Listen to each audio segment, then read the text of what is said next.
Olá, bom dia, boa tarde, boa noite. Eu sou Alex Anton e esse é o segundo episódio da segunda temporada do podcast Um Impossível por Vez. Hoje eu tenho a honra, o prazer, a alegria, a satisfação de estar aqui com meu amigo de longa data. Não vou nem falar quantos anos a gente se conhece, senão a gente vai entregar a idade, né, Alemão? O grande Fabrício Pamplona, cientista, empreendedor, criativo, um inovador nato, um dos caras mais inteligentes que eu conheço. Super obrigado por ter topado esse papo e a gente vai falar sobre uma diversidade de temas. Fabrício, grande prazer te ter aqui hoje. Eu digo mesmo, obrigado, Alex, pelo convite. Fico feliz de estar sendo um dos primeiros episódios da segunda temporada, sinal que a primeira temporada deu sucesso e você quer repetir a dose, né? Então, vamos lá, estou bem curioso por esse bate-papo de hoje. Porra, maravilha, cara. A ideia do Impossível por Vez, que eu desenvolvi junto ao grande Thiago Luiz, que hoje não participa dessa conversa, mas que está sempre aqui presente, foi trazer histórias, temas que tipicamente não estão presentes em outros materiais de divulgação, em outros conteúdos que já foram publicados acerca dos entrevistados que a gente traz para cá. Mas a gente sempre começa entendendo um pouquinho de experiência formativa, porque muito do que a gente faz hoje é fruto do contexto que nos criou, do contexto que nos alimentou. Então eu queria que você contasse um pouquinho da tua jornada para a gente, cara, da onde que você vem, por que você tomou a decisão de fazer um curso mais técnico, mais científico, sendo que, porra, eu lembro da tua nota no vestibular, você poderia ter escolhido qualquer curso da universidade, e você escolheu um caminho, você sempre foi um cara com um senso de clareza, propósito, muito claro, o que, sob a minha ótica, sempre me pareceu uma das pessoas mais corajosas que eu conheço.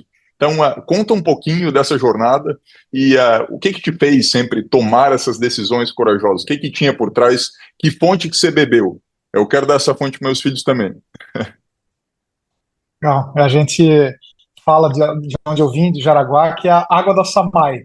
Samai é a água aqui da torneira lá de Jaraguá do Sul. Realmente todos os caras que saíram de Jaraguá são caras interessantes e desbravadores, empreendedores. Eu acho que começou por aí, sabe? Sem brincadeiras à parte, assim, Jaraguá é onde temos o grande exemplo da VEG, né? Que são empreendedores brasileiros de altíssimo impacto. Então, eu acho que ter crescido nessa cultura germânica empreendedora, para mim já foi, sem eu saber, a primeira escola, né?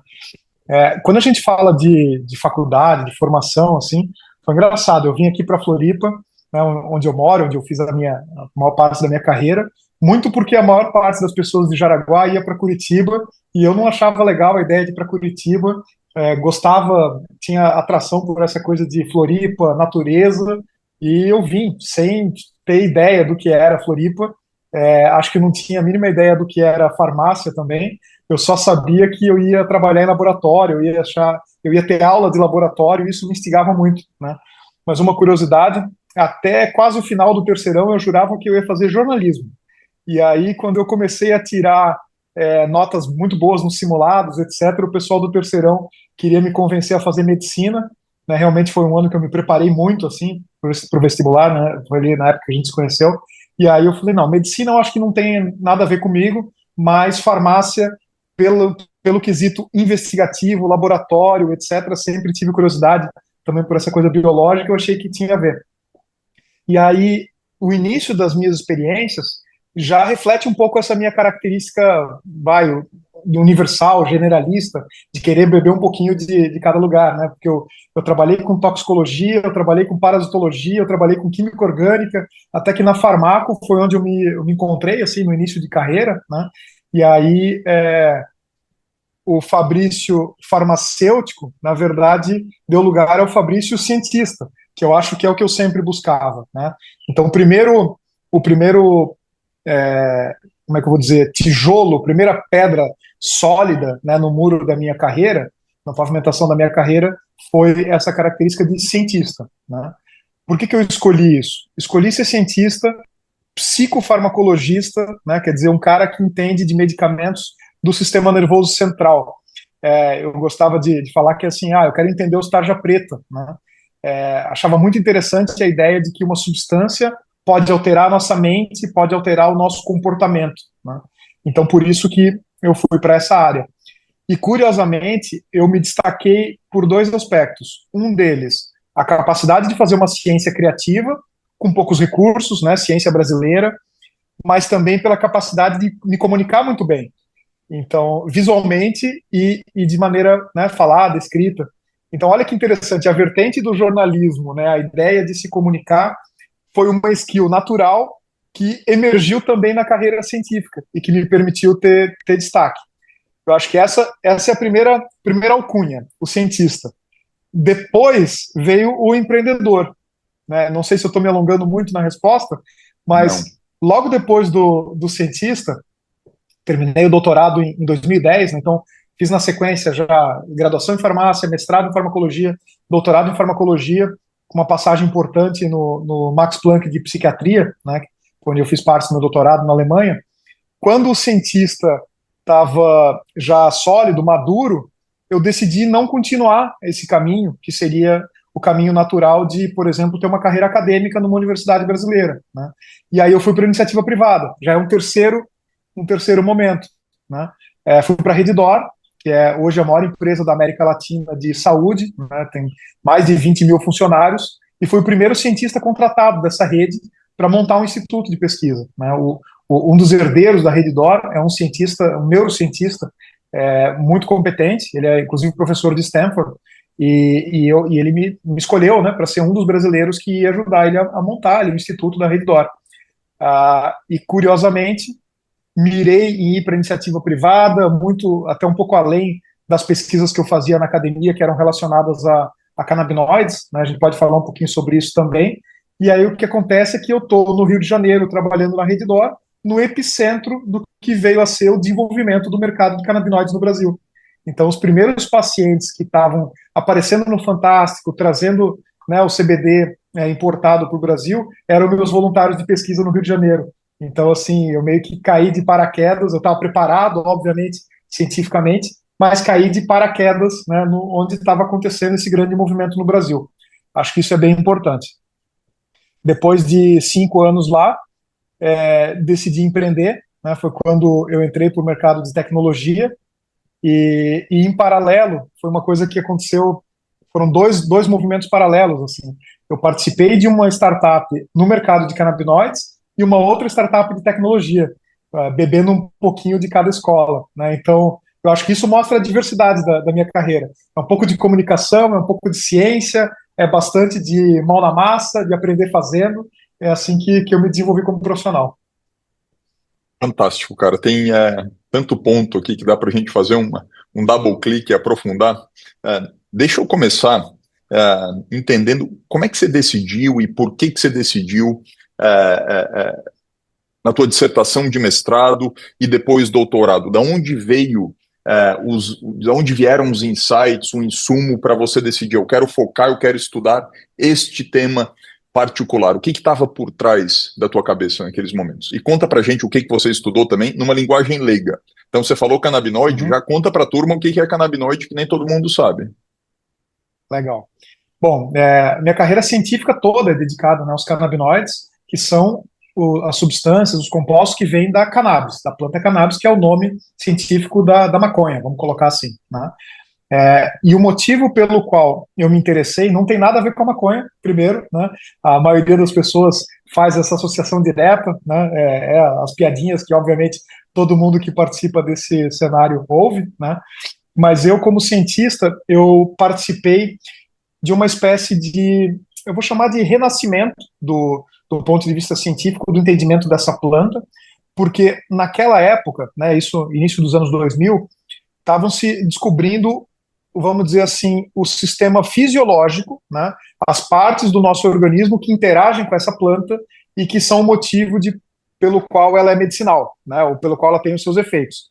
Então, o nome desse sistema se chama sistema endocannabinoide. Vou parar de falar de termo técnico e falar exatamente o ponto que me pegou. Tá?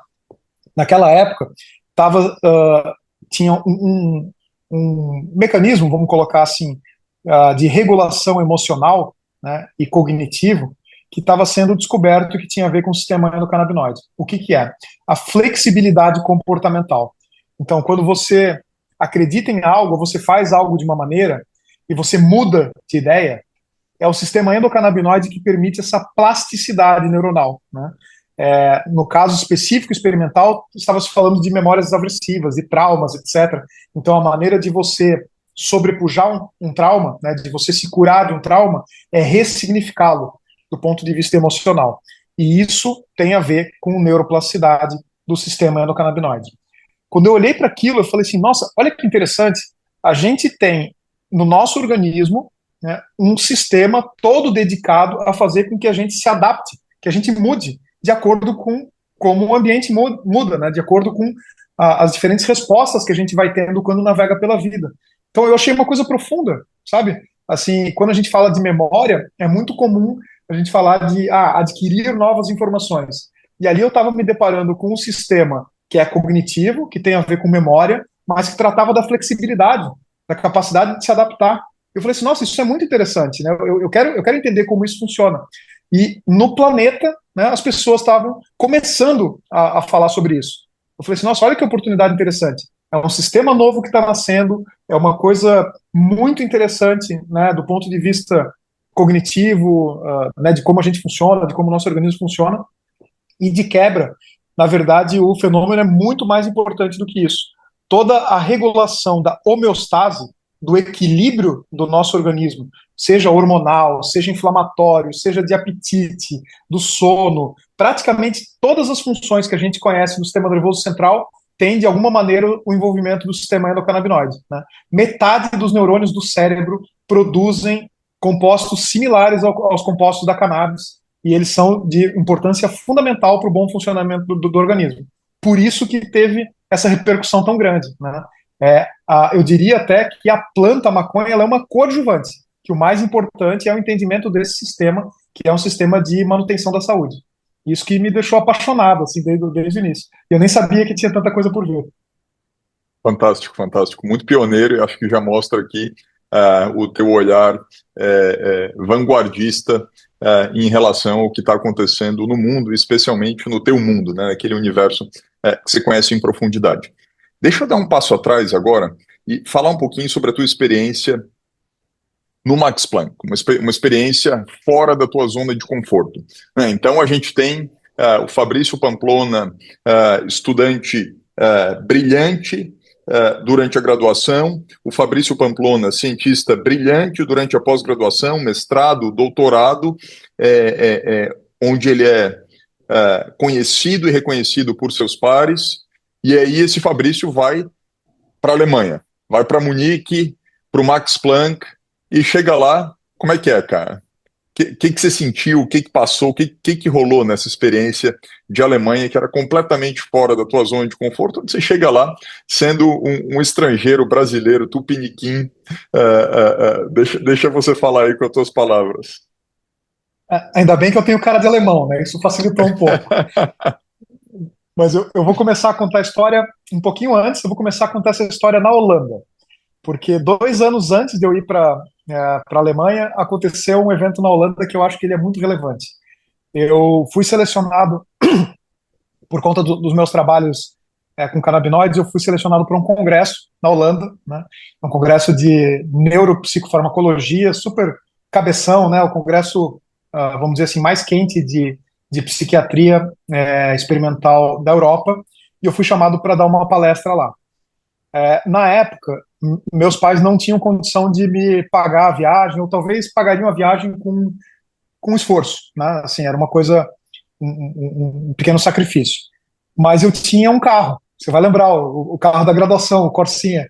E aí eu falei para meu pai, pai, é uma oportunidade tão legal, né? Pô, eu tô me chamando para ir falar na Europa, é um orgulho, ainda mais na Holanda, é tão simbólico para a área que eu estudo.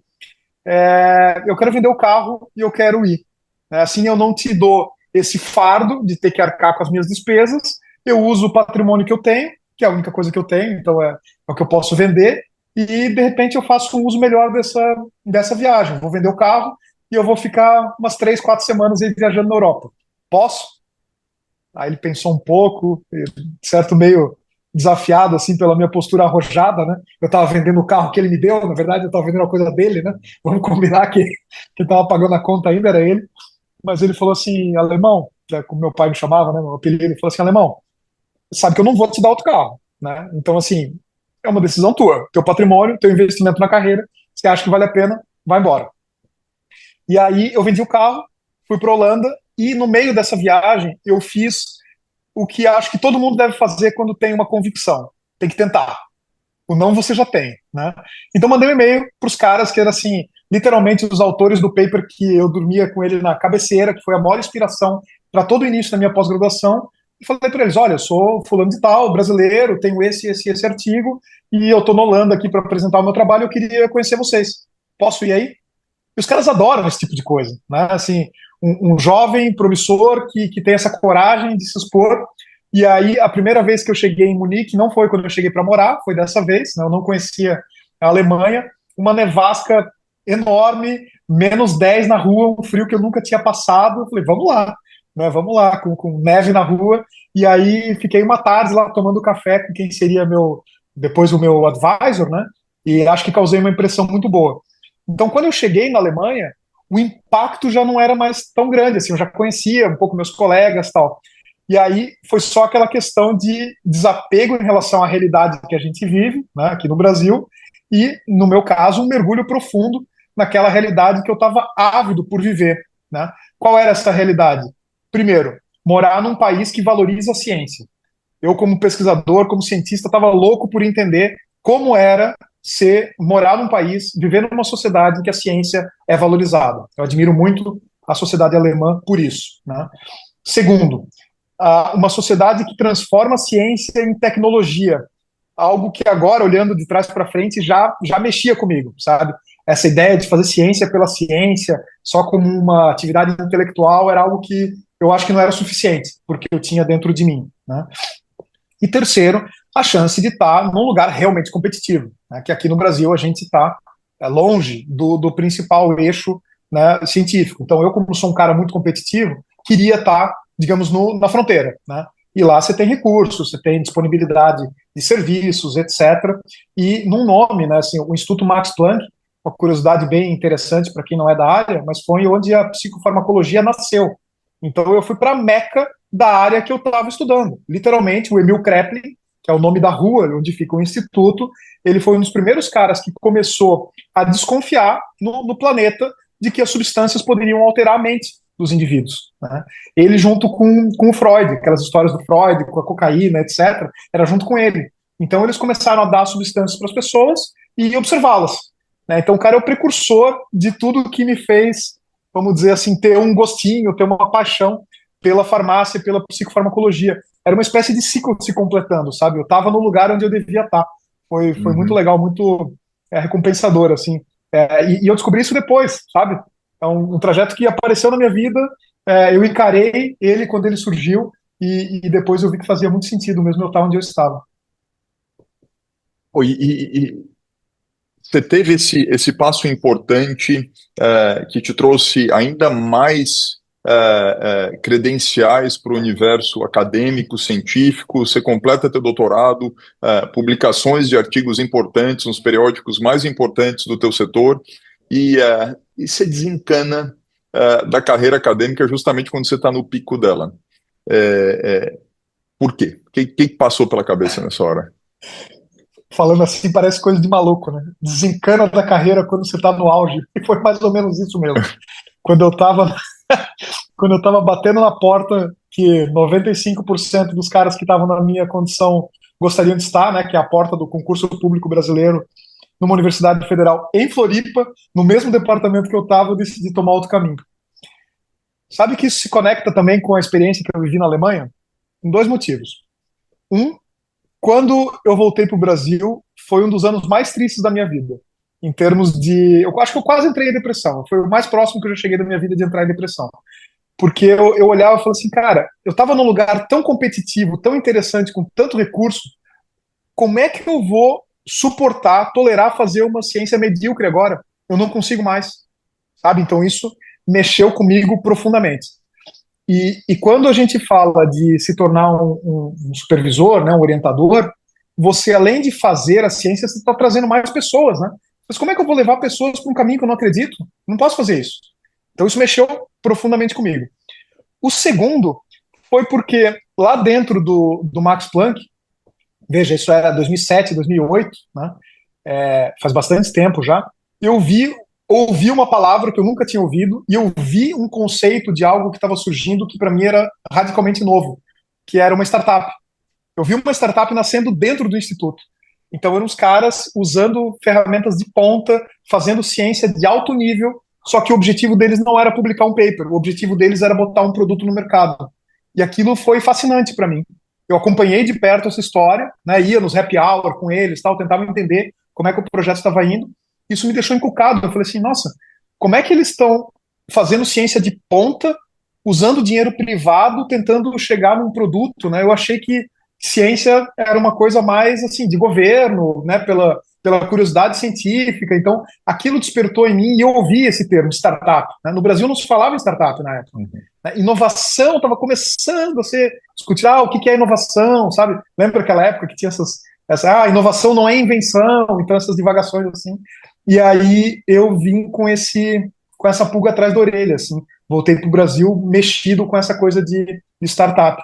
Eu acho que foi isso, Alex. Foram as duas coisas, assim.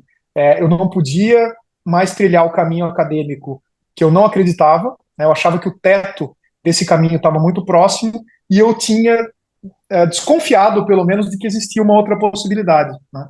Embora eu ainda não soubesse como trilhar esse caminho.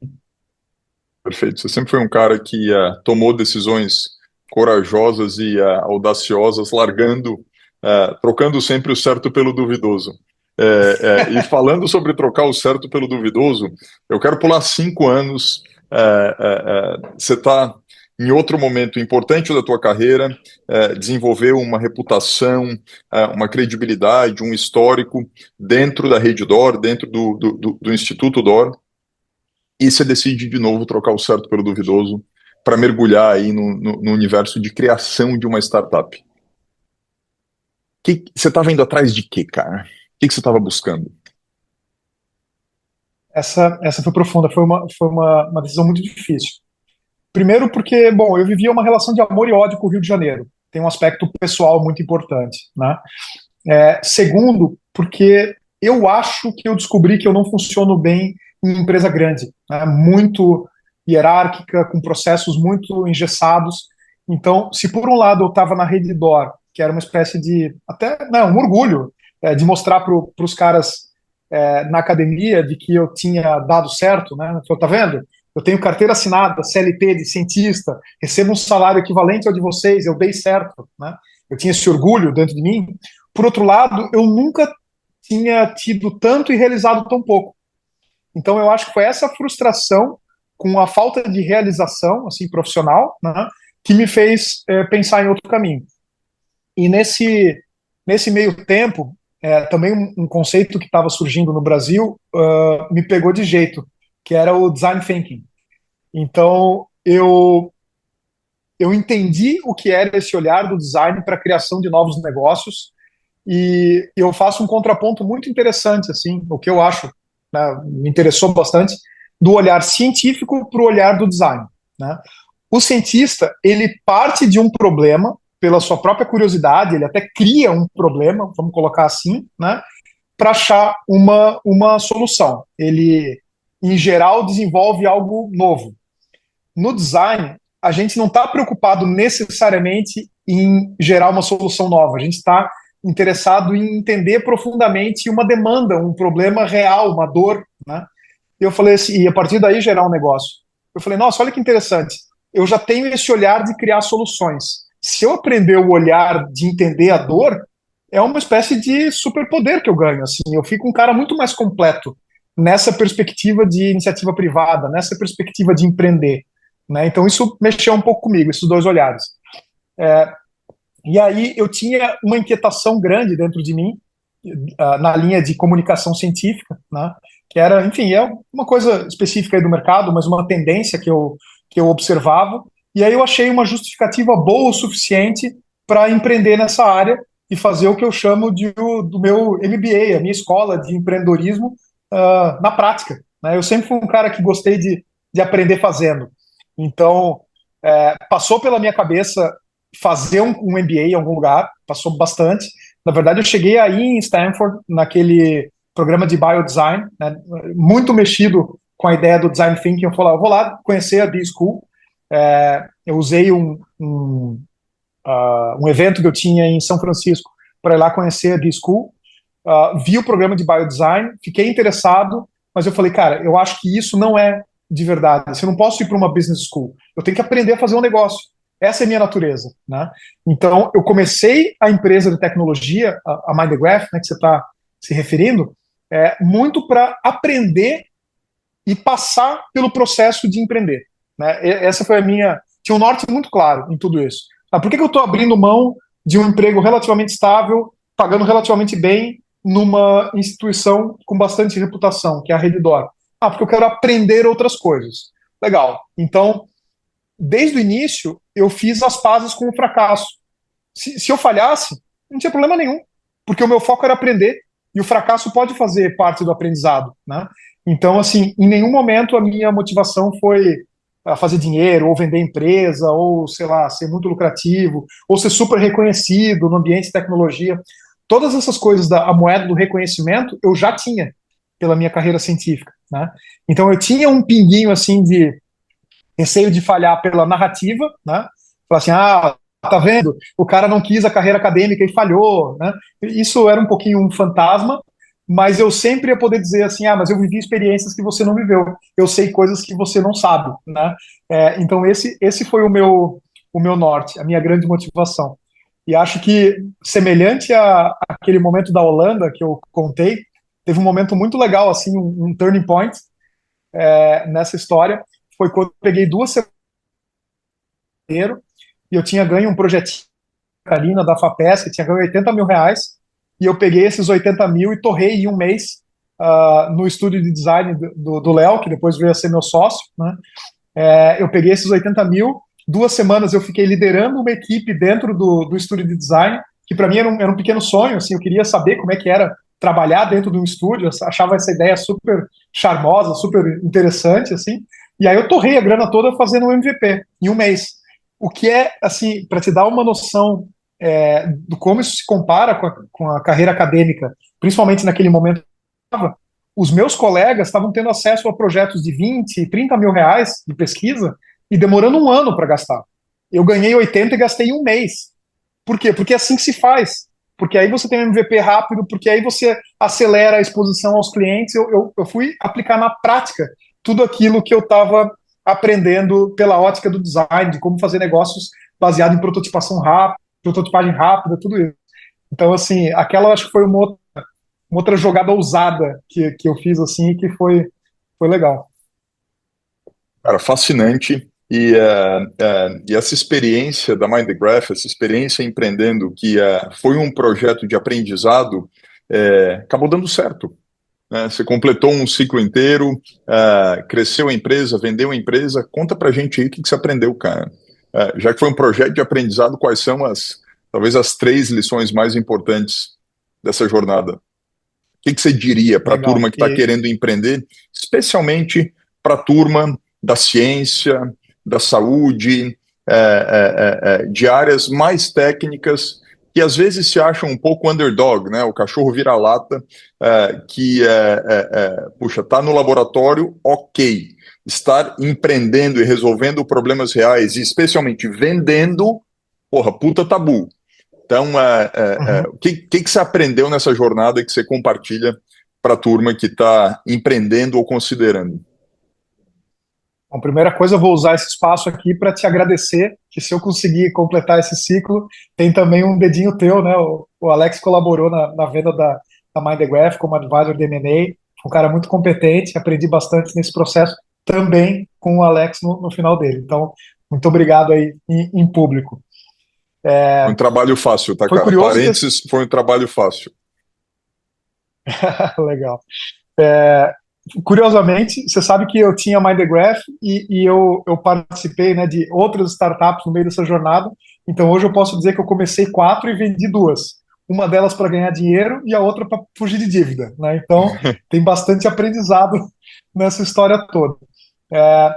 Bom, primeira coisa, um empreendimento em tecnologia ele tem um ciclo de produto muito mais rápido do que a gente imagina quando fala de saúde, de ciência, de deep tech em geral, né? Então, esse foi um grande aprendizado para mim. Desenvolver coisas rápidas, poder testar muito rápido, poder ter feedback, né? E ir atrás das oportunidades de acordo com essa interação produto-cliente, vamos colocar assim, né? Isso foi algo extremamente novo para mim e a gente tem que perder o medo de errar para fazer isso. Tem que perder o medo do feedback negativo, né? Na verdade, o feedback negativo no início é a melhor coisa que você pode ter, porque você sabe os caminhos para onde não seguir, né? E numa startup, principalmente no início, tem tanta opção que se você fica só matutando, você fica maluco. Você tem que saber para onde não ir. Então, assim, falhar rápido. É um pouquinho um chavão, né? Mas é verdade. É a maior verdade possível. Saber para onde não ir é um primeiro aprendizado. A segunda coisa, um founder técnico é essencial. Essencial, em qualquer área. Tá? E ali eu não era o founder técnico, eu tive que sair da zona de conforto. Eu estava acostumado a ser uma pessoa que conhecia em profundidade o meu campo e por isso conseguia tomar decisões com boa qualidade. Né? Nesse caso, eu não era o founder técnico. Né? Eu era o cara que entendia do mercado, eu era, vamos dizer, o líder visionário, né? No trio ali de sócios iniciais. Que era eu, um farmacêutico, mas que entendia do mercado editorial, do mercado de comunicação científica, um designer, que era o Léo, já comentei, o dono desse estúdio, onde a gente prototipou, né, fez o primeiro MVP, e o diretor de tecnologia dele. Então esse era o tripé, tecnologia, design e ciência, vamos colocar assim, ou comunicação científica. E eu tive que me colocar na situação de tomar decisões sem ter o conhecimento técnico profundo. É um desafio, né? Você tem que estabelecer uma relação de confiança profunda com o seu founder, você tem que aprender a falar outras línguas, né, para se comunicar com as pessoas, achar um ponto comum de repertório em que você expressa o que, né, a tua visão e consegue entender do outro qual é a visão dele, né? Esse foi acho que um aprendizado legal e ali eu entendi que eu consigo liderar times em volta de uma visão, consigo realizar gestão de projeto, gestão de produto, mesmo sem ter o conhecimento técnico. Acho que isso foi bem interessante. Mas eu aconselho todo mundo, primeiro, a ter mais um founder, não empreender sozinho. Segundo, acho que um founder técnico é essencial praticamente em qualquer área. Né? E o terceiro, que eu acho que é interessante, assim, eu sou um cara muito amigão, né? Eu sou um cara bem, assim, me relaciono muito bem, sou bem extrovertido, etc. Tem que cuidar com isso na gestão de pessoas, né? Eu sou um cara muito emocional. Em alguns momentos isso me prejudica, né? A primeira demissão, eu nunca vou esquecer, eu quase chorei na primeira demissão. Foi uma menina, a gente queria fazer um statement, a primeira dev que a gente contratou foi uma mulher, isso naquela época, né, 10 anos atrás, e em um mês eu tive que demitir, porque não funcionou. Não porque era uma mulher, mas porque ela era muito júnior, porque a gente esperava, né? Ela era uma desenvolvedora de web e a gente queria fazer um software, né, um SaaS, quer dizer, era um outro tipo de skill. Eu estava quase chorando, e assim, eu já tinha criado um vínculo com aquela pessoa em um mês de convivência. E ela me falou, meu, tá tudo bem, tipo, não funcionou para mim também, tá tudo certo, né? E eu percebi em alguns momentos como me tornar próximo das pessoas fez com que eu demorasse para tomar decisões que envolviam a carreira delas, por exemplo, demissões, né? Então, já errei em contratações e já errei em demissões por ser muito emocional, muito extrovertido, muito amigão, assim. Então, eu acho que o empreendedor ele tem que aprender a ser um pouco frio. Isso não é ser desumano, é só ser, né, tomar as decisões que são melhores para o negócio o mais rápido possível. Perfeito. Cara, a tua jornada foi muito rica. Eu olho para você como um exemplar de um cara que tem uma carreira portfólio. Porque ao longo de todo esse percurso, você sempre esteve fazendo mais de uma coisa ao mesmo tempo.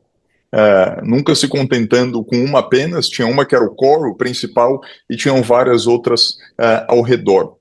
Como é que isso te alimenta? Como é que isso te energiza? Como é que isso te torna, talvez, até melhor, mais competente para fazer o core de forma ainda mais parruda? Faz sentido essa linha de raciocínio?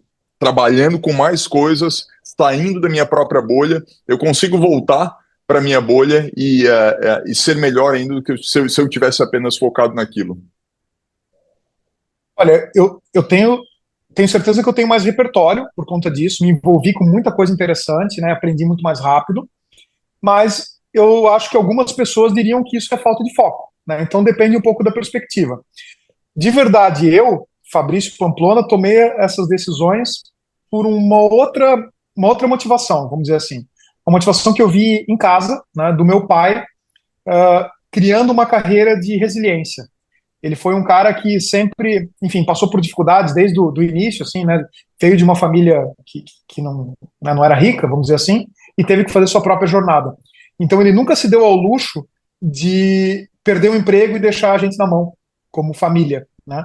Eu acho que eu herdei esse exemplo, sabe? Isso ficou no meu subconsciente, vamos dizer assim. Então eu sempre tinha e tenho um plano A, um plano B, um plano C, né?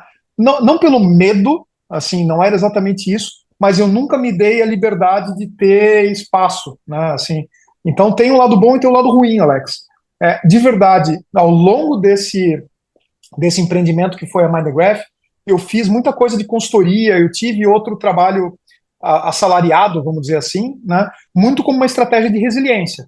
Como eu comentei lá no início, o meu foco da Mindgraph era aprendizado. Então eu não achei que pudesse dar dinheiro. E eu queria, além de empreender, ter uma vida, né? É, a gente agora, bom, somos pais, né? Temos responsabilidades. Naquela época não era a mesma responsabilidade, mas já era a mesma visão de responsabilidade em relação à vida, né? Eu não queria perder tudo, eu não queria ter a chance de falhar, eu não queria me dar essa sorte.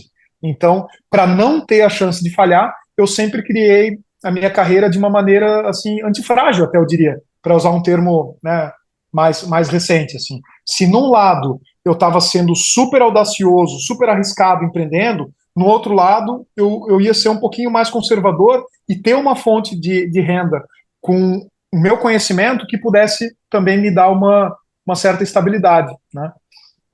E isso é interessante, isso também não é uma visão de cientista. A gente, cientista não tem frila, né? Assim, quando você é administrador, quando você é, sei lá, designer, engenheiro, tem um monte de profissão que é natural ser consultor. Para os cientistas, eles não enxergam isso, né? Então, eu consegui criar essa visão, consegui criar esse posicionamento, assim, e acho que foi bem importante na minha carreira. Não sei se eu teria ido mais longe com os empreendimentos se eu tivesse mergulhado de cabeça. É uma dúvida que eu sempre, ou mais de cabeça, né? Unicamente, me dedicado exclusivamente. É uma dúvida que eu sempre vou ter, mas essa fórmula de diversidade é o que funciona para mim. Eu tenho muito interesse, né? Interesses diversos, muita curiosidade, e eu acho inteligente, assim, lidar com a carreira dessa maneira. Pelo menos para mim tem funcionado. Cara, você fez o que investimento a gente chama de diversificação de risco, que é basicamente não apostar todos os ovos numa mesma cesta, especialmente se essa cesta é bastante arriscada, como é o caso de uma jornada de criação de uma startup do zero, sem investidor externo, né, que é importante deixar claro. Então, acho que foi prudente e estratégico, inclusive. E dentro de todos esses chapéus que você ocupou ao longo da jornada, qual que melhor te serviu? Refletindo hoje, cara. Porra, o chapéu do empreendedor de startup, do consultor que está envolvido em diversos projetos, do professor, do cientista, do executivo, ainda que num chapéu científico, mas num cargo executivo dentro de uma corporação, onde que você se sentiu mais confortável na tua própria pele? Sabe que nunca me perguntaram isso? Eu acho que eu mesmo nunca me fiz essa pergunta. Assim, eu consigo analisar e sintetizar coisas muito rápido. Eu acho que essa é uma skill que eu tenho. Então, consultoria é natural para mim, é realmente natural, né? Me sinto muito à vontade, mas eu sinto um pouco de falta de essência fazendo só consultoria, sabe? Tipo, eu tenho essa necessidade de criar algo meu, né? Fazer do meu jeito. Por isso que eu nunca me encaixei em estruturas maiores. Executivo não é muito a minha praia, né? No empreendedor, eu acho que eu me saí surpreendentemente bem, mas por uma outra característica, que é a característica de avançar, não importa o que venha, sabe? Eu consigo transpor obstáculos de maneira muito corajosa, eu não tenho receio de tomar decisão. E eu acho que é o que se espera de um empreendedor, né? Então, esses dois papéis me sinto muito confortável, mas eu não seria um consultor, só consultor a minha vida inteira, né? Por conta dessa questão, assim, da necessidade de fazer algo autêntico, algo que eu acredito, simplesmente prestar um serviço para o outro não me completa, né, como um todo. Naturalmente, quando a gente começa a ganhar cabelo branco, né, ou perder cabelo, que é o que está acontecendo comigo, as pessoas vão pedindo conselhos, né? Elas querem saber tua opinião sobre projetos, sobre produtos, sobre negócios. Então, eu estou sentindo, Alex, assim, que aos 42 anos que eu tenho agora, um posicionamento meio de mentor está surgindo para mim. Acho que é natural na carreira, né? Eu esperava chegar nisso aos 50, está chegando um pouquinho mais cedo. E eu estou deixando fluir. Eu acho que aí é algo que eu me envolvo suficientemente com um negócio a ponto de também chamar de meu, né, tendo equity, tendo participação ali, tendo algo a perder ou a ganhar, e ao mesmo tempo usando essa skill de síntese, né, análise e síntese, que vem do pensar científico. Né? Hoje, o Fabrício Pamplona, né, de 2024, se encara assim, né, um cara que quer ter um skin in the game e ajudar outras pessoas a trilhar o mesmo caminho que eu trilhei. Especialmente cientistas, especialmente caras com forte bagagem, digamos assim, acadêmica, que eu acho que, na minha opinião, pelo menos, é um grande potencial desperdiçado no nosso país. Talvez um dos maiores. Pessoas de alta qualificação em um país em que educação é um privilégio e que ficam lutando para, né, que alguém lutando desesperadamente para que alguém caridosamente lhes dê um salário. Vamos colocar assim, né? Não sei se estou sendo maldoso, né, com meus colegas, mas a gente pode esperar mais de pessoas com esse nível de qualificação. E eles ainda não entenderam o seu potencial. Eu quero ajudar eles a entender, eu quero ajudar a liberar esse potencial que tem nos pós-graduados brasileiros. Esse papel é importantíssimo, cara. Tem pouquíssimos casos de sucesso, infelizmente. Acho que você é um deles, um dos pioneiros, especialmente da nossa geração, e poder multiplicar os aprendizados dessa jornada, aplicando, compartilhando, impactando diretamente muito mais gente, acho que é um super privilégio e traz um senso de propósito muito grande. Deixa eu dar um twist aqui e te fazer uma pergunta um pouco mais pessoal, relacionada à cura, equilíbrio, crescimento e desenvolvimento.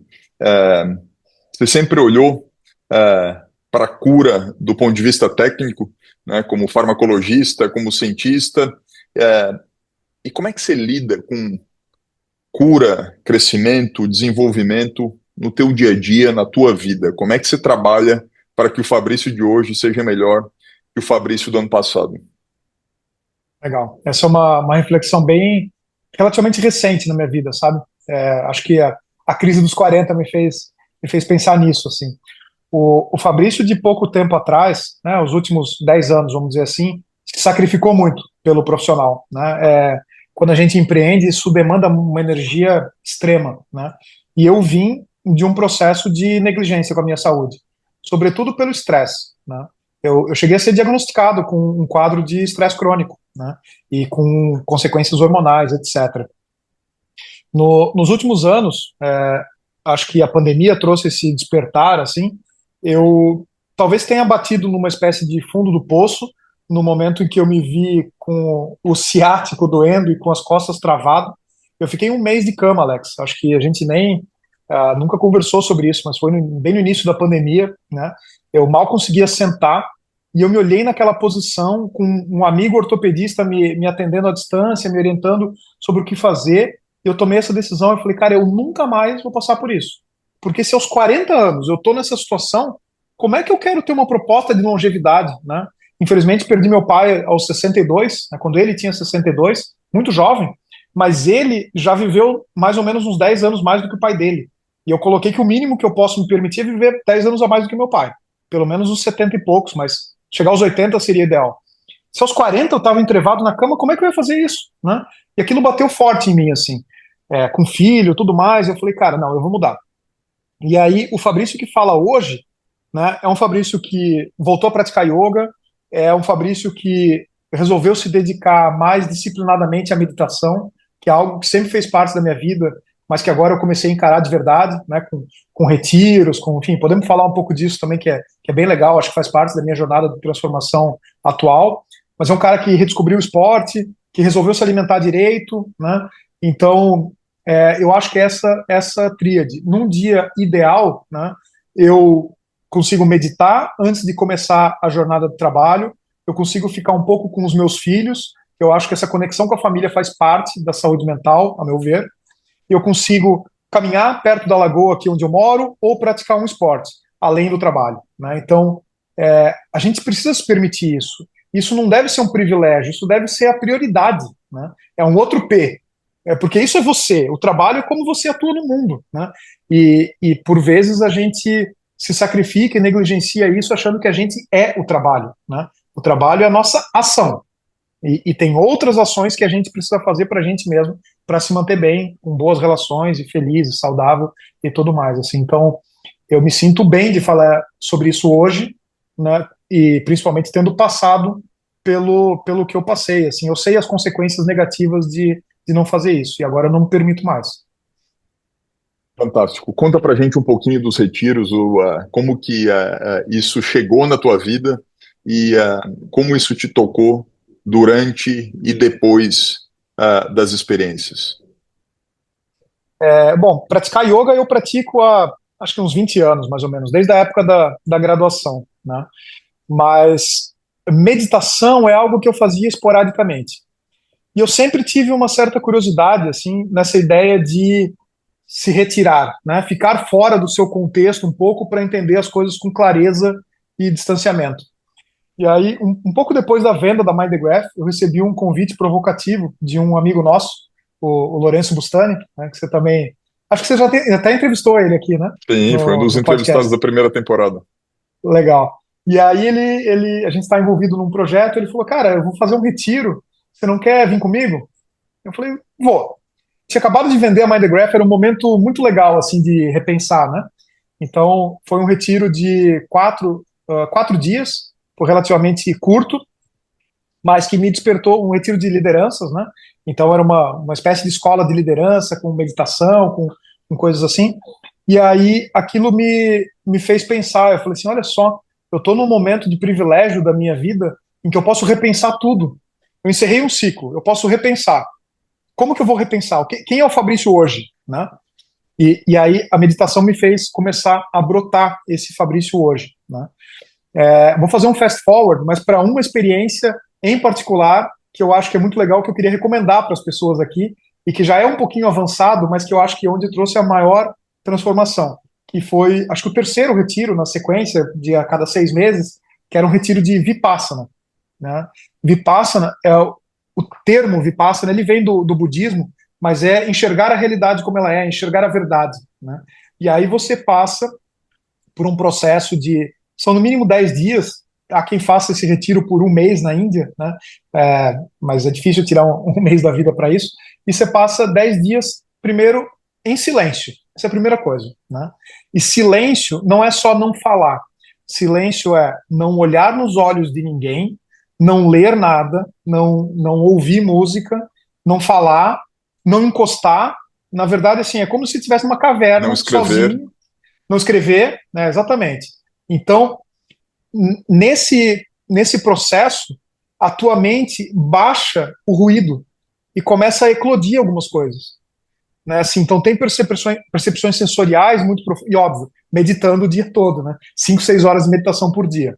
Meditação parada, meditação andando, a tua alimentação vira uma meditação, você passa a ficar muito mais consciente de tudo que você está fazendo. Né?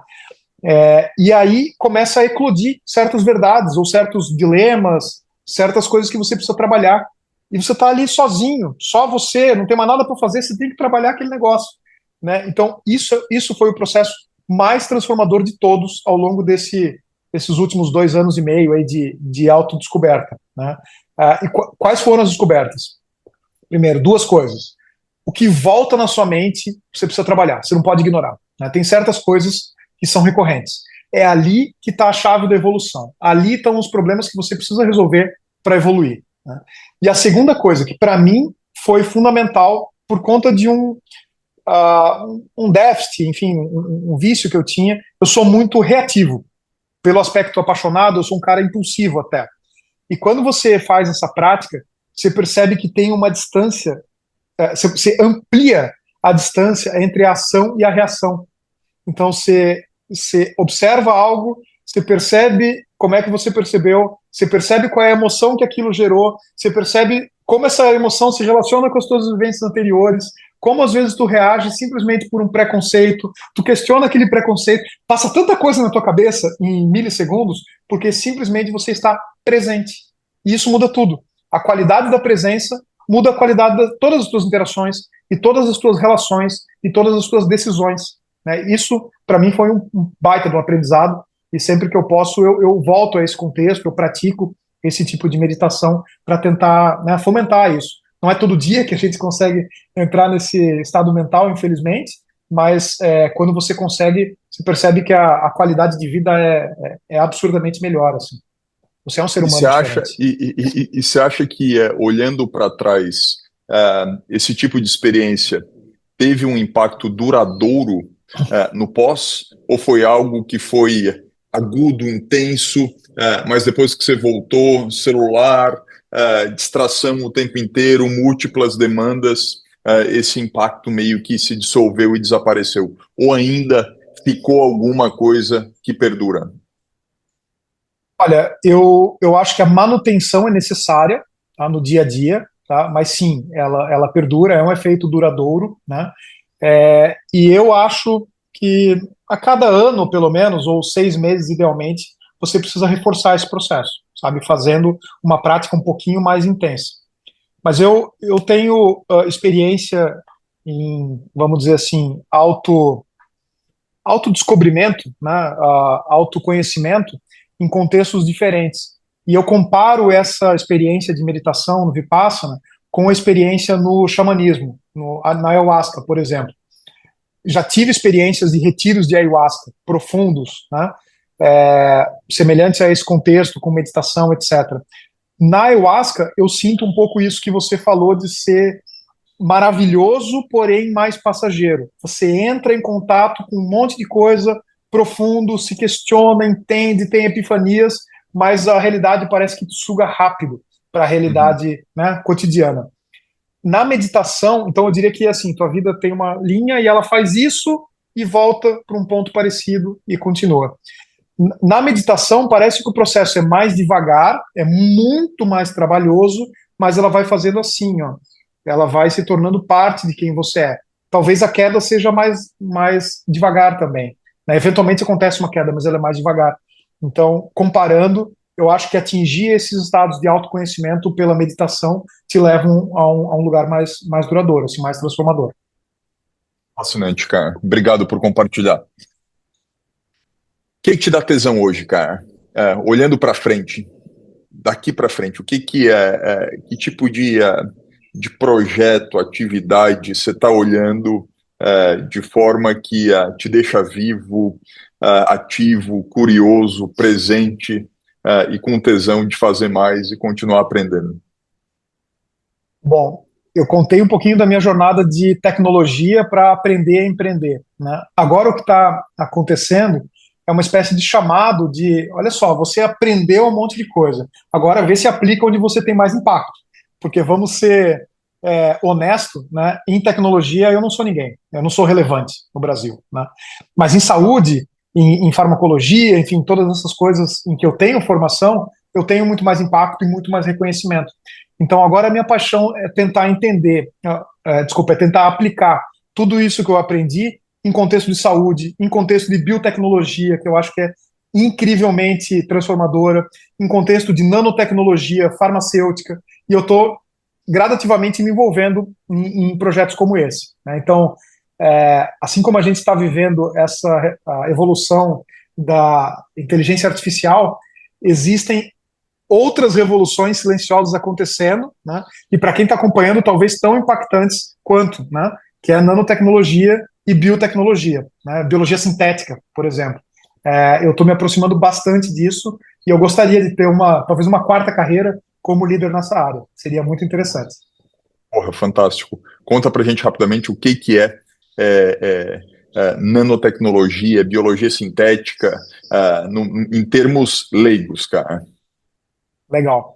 Bom, nanotecnologia é, obviamente, nano é uma escala numérica, né? Então, assim, trabalhar com coisas tão pequenas que fazem com que as leis da física sejam diferentes. Em uma formulação farmacêutica, por exemplo, você consegue fazer com que uma substância que tinha dificuldade de ser absorvida tenha um efeito muito maior, muito potencializado no organismo, porque ela é mais absorvida por ser pequenininha, por ser nano, né? Esse é um exemplo. Mas dentro da saúde, hoje em dia se fala, inclusive, em nanorobôs, né? Em que tumores, por exemplo, vão ser curados não com drogas, mas com nanorobôs, né? Maquininhas que serão injetadas no nosso organismo e que vão atuar matando as células, né? Literalmente, laserzinho, que nem ficção científica. Esse é um exemplo de onde a coisa pode chegar. Biologia sintética é um desdobramento natural da descoberta da genética, né? Eu já tive empreendimentos também na área de genética diagnóstica, mas a biologia sintética é um passo além. É a questão de editar a nossa biologia e a biologia de outros seres vivos de maneira a meio que controlar a produção de substâncias. Vou dar um exemplo bem concreto de um projeto que eu estou envolvido, né? É uma tecnologia desenvolvida no Brasil, incubada na USP, de uma empresa que conseguiu editar fermento de pão, de cerveja, a Saccharomyces cerevisiae, para produzir moléculas de interesse médico. Então, a gente está produzindo vitaminas do organismo humano, vitaminas comuns que você toma, né, que eu tomo, tipo vitamina D, em fermento de pão. Qual que é o ganho disso? É só para fazer porque é interessante? Não, porque você tem um ganho de escalabilidade, você tem uma redução de custo, você tem uma previsibilidade na produção, né? Então, de uma certa maneira, você está tornando mais acessível esse tipo de tratamento. Até de um ponto de vista de, vamos dizer assim, não é ecologia, mas de sustentabilidade, melhor dizendo, você pode passar a produzir substâncias, por exemplo, a insulina, né? E ao invés de produzir em animais, você vai produzir em fermento, em levedura, né? Um outro paralelo da biologia sintética, o cultivo de órgãos, isso está acontecendo, não é mais futuro. Existe startup no Brasil fazendo cultivo de órgão, né? Impressão de impressão 3D usando célula, né? Esse tipo de coisa é um horizonte que não está mais tão longe quanto parecia. Não é tão ficção científica, a gente vai ver isso em vida, e eu gostaria muito de participar desse tipo de coisa. Gradativamente está aparecendo na minha vida. Fascinante, cara. Obrigado por ter trazido os exemplos concretos, que isso facilita o entendimento de toda a turma aqui. Cara, tem muita coisa para a gente falar, mas vamos caminhar para a parte final aqui, onde a gente entra num bate-bola. Um ping-pong, onde eu vou te fazer uma série de perguntas, e a ideia é que você responda de forma objetiva, direta, sem pressa, mas também sem pausa. Tá? Vamos começar então com um país. Brasil, sem dúvida. Um esporte. Beach tênis. Time de futebol. Não tem. Um orgulho. Ser feliz. Uma motivação. Acordar perto da natureza. Um medo. Não ver meus filhos crescerem. Um artista. Jimi Hendrix. Arrependimento. Não ter voltado a morar no exterior. Eu acho que eu preciso fazer isso de novo. Uma empresa que você admira. Apple. Apple, eu sou fã de carteirinha há muito tempo. Mas agora acho que dá para falar do Elon Musk, SpaceX, tudo isso. Não posso deixar de mencionar ele. Fabrício, um livro. Você é um grande leitor. Que livro que você recomenda para gente? Vou falar do livro que eu estou lendo agora, que é o que me veio na cabeça. Estou lendo Os Princípios, do Ray Dalio, que é um livro clássico, né, de como os empreendedores devem se comportar, vamos colocar assim. Perfeito. Cara, muito obrigado. Um repertório muito vasto e eclético.